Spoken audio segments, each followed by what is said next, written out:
Hello, everyone. Ann Clark here from The Easing Spirit. I wanted to talk today about healing traumas. I had a very difficult upbringing, as you would say. There was lots of things that went on in my young life that probably shouldn't have. Although I would never change anything. That could be another topic for a whole nother day, right? If you would make changes within your life or your past to see how things would be differently, I wouldn't change any of it because it's all made me who I am today, and I actually love me. But a lot of the stuff that happened when I was very, very young was inappropriate on many levels. And as I was growing up, I went through counseling and all of that and if there are any triggers in this, if there's anything that I speak on that triggers anybody, I'm really sorry. I've always been taught on the spiritual journey, if something triggers you, that means that you want to dive deeper in and find out why. So if it triggers you, I apologize. But I was sexually molested by multiple people when I was younger. Went on from the age of 4 up to the age of 10 was the last time that I was in a situation where I was touched inappropriately by an adult. My grandmother put me through counseling for that. I lived a large part of my life in my grandmother's home due to the fact that my mom and my father divorced, and it wasn't that I didn't want to live with my dad or my dad couldn't take me. He absolutely could, but my mom had told some untruths when they were divorcing. And back in that time, if a parent made an accusation, then generally the court backed that up.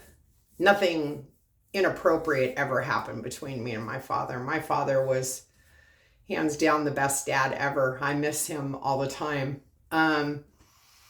But because my mom was not exactly balanced, she had a lot of trauma from her past.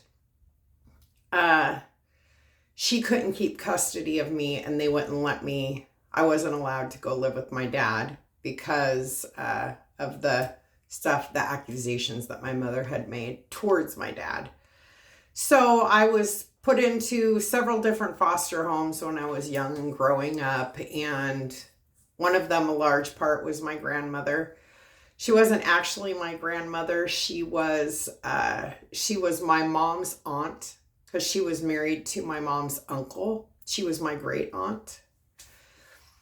However, she raised my mom from the time my mom was 15, until and all through my mom's life. That was the only mom my mother ever knew, because my mom's mother, her biological mother, left when she was 7, and my mom never saw her again.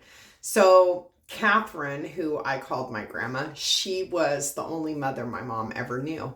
And she raised me for a lot of my life, and she was a hardworking woman, but she put me through counseling for a lot of the stuff that I endured as a small child. So I processed a lot of that before I even became a teenager. And I had an acceptance to it. I don't know, it was almost like deep down in my DNA, I knew that it was something that came along with the growth process that I was going through, even as crazy as this might sound. I never held grudges. I felt that the people that inappropriately touched me were under the influence of something dark. There was lots of variables, but for some reason, deep down when it came to it, I didn't hold anger inside of myself like most people.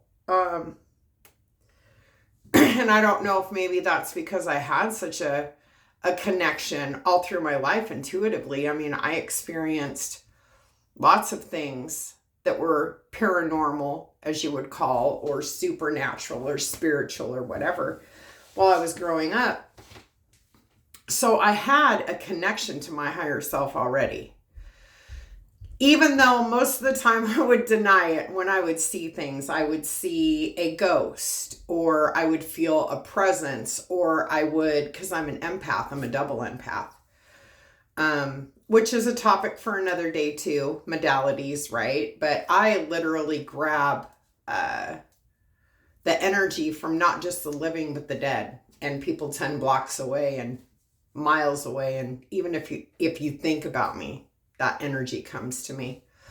So I've always taken on energy of other people. And I've always had an intuition about me when my gut, there's a couple of times in my life where I second guessed my gut, and I paid dearly for that. I don't do that anymore.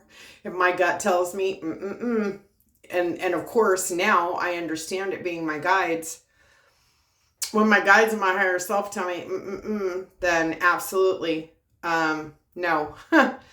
But, so in healing those traumas through my life, the child molesting and such, I was more accepting after going through counseling and everything. And my mom had a very difficult time. I feel like mentally she probably never should have been a mother or a wife. Although, thank God she was, because I'm here, my brother's here. You know, everything happens for a reason. Another topic for another day. So healing that stuff was easy for me. The difficulty that I had was healing the traumas that I got from giving so much to other people and not receiving back, that not being reciprocated. When I love fiercely. I give absolutely every part of me that there is, and I love, and then I love some more, and then I love some more. And if things aren't working out right, I will try. And I will speak. I mean, I do speak out as to what I'm not happy with, what's going on, what I'm not processing properly or whatever. I speak out about that stuff. However, I will speak it, and I'll speak it again, and I'll speak it again, and I speak it till I'm blue in the face. And I will give somebody that I have dedicated myself to, because I've been married twice. I will give, and then I will give some more, and then I'll go back and give a little bit more to make sure that I gave enough, right? And then I'll give even some more before I finally break and I back off and I say, I'm done. But the one thing you will know is when I'm done, I'm done. I don't ever go back. I don't ever revisit my past, especially relationships. I learn from those types of things. And I think that's another part of the healing process, right? Is learning from that. But did I really learn from my mistakes? Because I've been in 3 serious relationships in my life that went pretty much the same path. There was a pattern. And the pattern was I got with somebody, I gave too much too soon. They were not within the same headspace as me. Doesn't make them wrong, because I don't have anything wrong to say, but it just makes them not compatible to me, because their headspace was somewhere else. And then I get myself dedicated to that person and get into a relationship with them of whatever that looks like. And maybe a little too soon. Maybe things move too fast, they move in too soon, however that looks, right? And then a child comes from that. This was my second son's father. My first son's father, we had a great relationship. He was a good man. He was a little bit older than me. I was 18 when we met. He had been through college and been through the military, a stint of 4 years, and he did a couple years at community college. So he was in his 20s, and he was more established than I was. And I was so hard-headed that, anything he told me, I was like, you're not my dad. I mean, as crazy as that sounds, right? But we decided that a relationship just wasn't working out between us, and we stayed amicable, and we were very good at co-parenting my oldest son. And my oldest son he's wonderful, very balanced, very balanced. But my second son, whose dad I got into a relationship with, he had been to prison, which doesn't make a person bad. I mean, lots of people go to prison for lots of different things, and I don't ever look at somebody for what they did in their past as a bad thing. He wasn't, I found out later he wasn't forthright with me about why he was in prison. These days I can look you up on the computer and find out if you have a background. Back then it wasn't like that. And I gave everything that I could to him, and we ended up pregnant with my second son, who is another joy in my life. Very balanced young man I'm thankful for. His dad then began to do drugs and was cheating.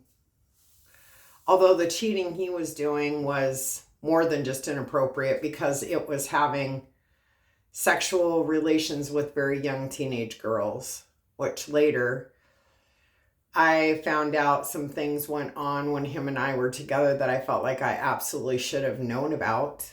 And there were young girls that were hurt that I felt for the longest time I was responsible for that.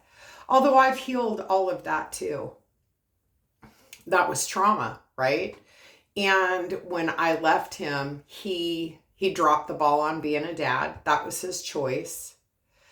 But I had been through a lot with him through drug use, money stealing. He was stealing money from me that was supposed to go for groceries for the kids that lived in our house. I was raising my brother at that time, because by then my biological mom had passed away when I was 22. And I was a new mom. My son was a year and a half old. So that was another thing that just kind of broadsided me. And that was something that I had to heal, was losing my mom at such a young age. And then having to take on my brother. And then being in a relationship with somebody who not only was using drugs, stealing money from me, having inappropriate relations with young girls that were babysitting my children for me at times, but also being disrespectful to my baby brother. He was very mean to my brother. And I felt responsible for that for the longest time too. What am I doing? Why did I put my brother and my kids in this situation? Why did I have a child with this person? Just lots of things, right? And when our relationship finally ended and I just said, no, I'm done. And then I later found out about the females that he was having relationships with and stuff like that. That was another piece of it, that I carried a burden on that for the longest time, because I felt responsible for that as well. And then, after our relationship ended, I ended up getting into a relationship with my first husband, the first man that I was married to. And I will be completely honest, when I walked down the aisle with him, the day that I walked down the aisle with him, I knew I had no business doing it. But, I was trying to prove a point, not just to myself, but to others. And our relationship, it moved very, very quickly. We got married very quickly. We weren't even together a year by the time we were married. We'd only been together for maybe 7 or 8 months. We moved into a place together. His 2 oldest ones came to live with us because his baby's mama, whatever. He had 3 children with her. And the 2 oldest ones came to live with us because she couldn't handle them. And then I had 2 of my own children, Jibril and Jamal, which are my 2 oldest, and then custody of my brother. So at this point, we had 5 kids, and then I found out I was pregnant. I got pregnant on our honeymoon. So we were having another one, right? So this was going to be 6 kids. and it forced me to quit working. So I became a stay-at-home mom. And my daughter was born early. My husband had been cheating on me. There's lots more intimate detail in it that I'm not going to get into. But I ended up going into early labor with my daughter. She was 6 weeks premature. And she ended up catching the RSV virus, which is very difficult for premature babies. And when she was 2 months and 22 days old, she died. I woke up in the morning to my husband telling me that she was gone. And when he said she was gone, I thought he meant she was physically gone, because she was sleeping in the bed next to me when I went to bed that night. And so when I jumped up and I turned and looked and I saw her little face, I knew what he meant as soon as I saw her face, because she was not the color of life. And that was a very difficult thing for me to go through. And it took a while for me to heal from that. But I understood later why it happened. See, my plan when I had her was that when she turned a year, I was going to get my tubes tied and I wasn't going to have any more kids. And I have 2 more that were born after her.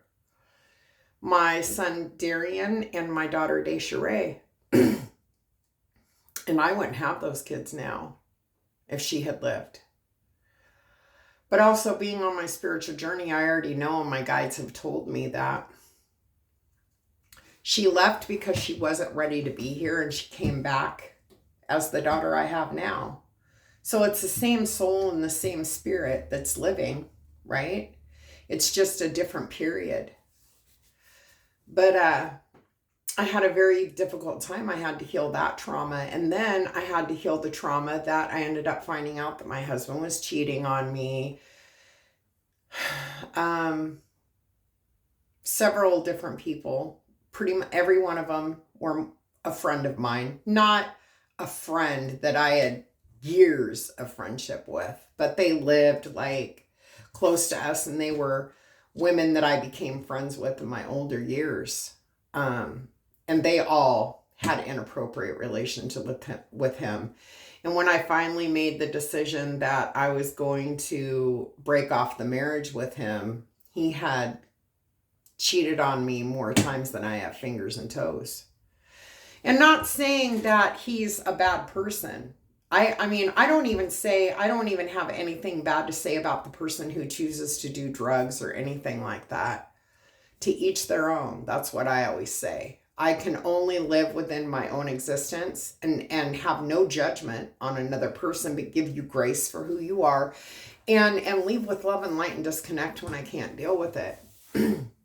And so when that marriage failed and I got a divorce, I said, I'm never getting married again. I don't care. It's not important enough to me. It absolutely doesn't have to happen. There's no reason for it. And lo and behold, I got married again. And when I got married that time and I walked down the aisle, I believed within my heart that I wanted to be with this person for the rest of my life. I knew it. I could feel it in my DNA. I had no doubts, no fear, no anything. And we had, we had 13 years together. And I have nothing negative to say about him either. There was infidelities and there was untruths and there was other things too. But the point of this being, each thing that you go through, you have to heal those traumas.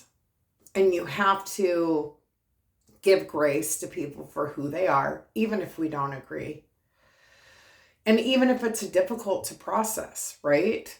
You still, when you're on a spiritual journey and you realize and you connect to your higher self, you have to realize that there's no judgment. towards anybody for anything that they do for any reason. And I know, as crazy as that might sound, and you may not agree with things that go on, and we don't have to agree with that stuff, but we can't sit there and gossip or judge or mistreat or talk inappropriately about people because we don't like the things that they've done. But the one thing that I learned is not only do you have to heal the trauma, you've got to remove the karma that gets attached to you from other people. And that's probably, I went through just recently, a few months ago, I went on a drive. Something told me, just get in the car and drive. And I went on a drive, and I was going through so many things in my mind. I was going through losing my daughter, my first failed marriage, my second failed marriage, how my second son's dad dropped out of his life and just didn't care. I mean, just, all the things, how my first son's dad mistreated my brother, when he was growing up and in my custody when I wasn't around, just all of that stuff. And I started thinking about all these things when I was driving, and I started realizing that I had to remove the karma behind all that stuff. And so I visited the house that I lived in as a child. I visited my auntie's house, where her and my little bit older cousin that we were just we were two peas in a pod when we were growing up, where she lived at, and where me and my mom used to go visit and hang out with them. And her and I used to do dance routines. We would make up dance routines to Quiet Riot and the Cars and different Captain and Tennille. And so these memories started flooding back to me of all these happy things that had happened also during the times of darkness, right? And so I realized that the karma was what I had to pull out of myself. I had to pull it away from me and detach it and move that dark energy to somewhere else, but no longer to be within my presence, because it doesn't serve my higher good. And as I was taking this drive and I was visiting all these places, because I drove to lots of different places that had to do when I was younger and through the years as I was growing up, and even out here in Bonnie Lake, the trailer park I used to live in with my dad, when I became friends with who is my best friend now, I started going through, it's almost like I want to call it a spiritual growth spurt, but it's like a time jump. And what happens is when you shed, when you heal those traumas and then you shed that karma and you leave it all behind you and you choose to not live within it or have it in you anymore, you time jump to be where you should be mentally and spiritually within yourself. Mentally, physically, spiritually. I have this great energy reading that my best friend gave to me. Spiritual, mental, emotional, physical, and cellular, right? On a cellular level. So I could feel the shift within myself, and I could see within my visual that things looked different, colors looked different, life felt different. I felt inside of me it was almost like it rewrote my DNA. That day was a huge pivotal time for me. And it was a great growth process. And I've still, shedded other karmas as they come up, and things that I realize for me that are important for me to remove that darkness from me, that energy from me, that karma, if you will, from me, to heal those things.